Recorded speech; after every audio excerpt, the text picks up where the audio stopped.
তুমি বলা নেই কোনে চলে এসো। আরে কইতাছি আগে আম্মারে ডাক দে, তাড়াতাড়ি যা। আম্মা দেখো মেদু ভাই আসছে বিদেশ থেকে। আম্মা কেমন আছো তুমি? হ্যাঁ আমি ভালো আছি।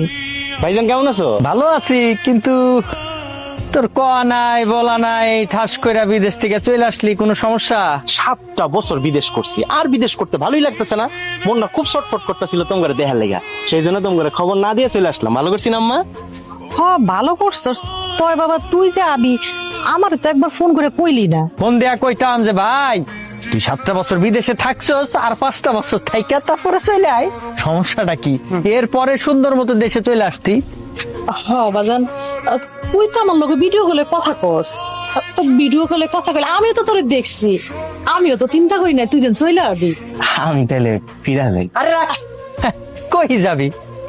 এত কষ্ট করে বিদেশ থেকে আইছস, বিদেশে যাওয়া কি সহজ ব্যাপার নাকি? এত কষ্ট করে যখন আইছস 8-10টা দিন থাইকা এরপরে যাইস গা। 8-10টা দিন থাক, এরপরে যাইস। এমন করে কেউ সারপ্রাইজ দেয়?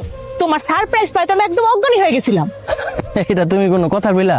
আরে আমার সারপ্রাইজ পাওয়ার পর তুমি যদি অজ্ঞানী না হইলে, এটা কোনো সারপ্রাইজ হলো? ফাপড়বাজি বাদ দাও। এত বছর পর মানে? তোমার লগে তো আমার প্রতিদিনই ভিডিও কলে কথা হয়।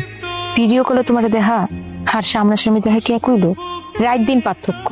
রাত দিন 24 ঘন্টা যেন তুমি আমার কাছে থাকতে পারো, এইবার আমি সেই ব্যবস্থা করতেই আসছি। আচ্ছা ঠিক আছে, আমি তাহলে আসি। যাও, সাবধানে যাই।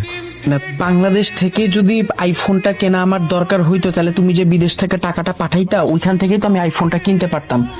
আমার বিদেশের আইফোনই লাগবো, নয়তো কি। ভাই 6-7 বছর তো বিদেশ করলাম, আমি চিন্তা ভাবনা করছি কি বিদেশ আর যাবো না। কেন বিদেশে যাবি না কেন? না ভাই, বিদেশ অনেক পরিশ্রম। আমার কথা হইতাছে টাকা পয়সা যা কামানোর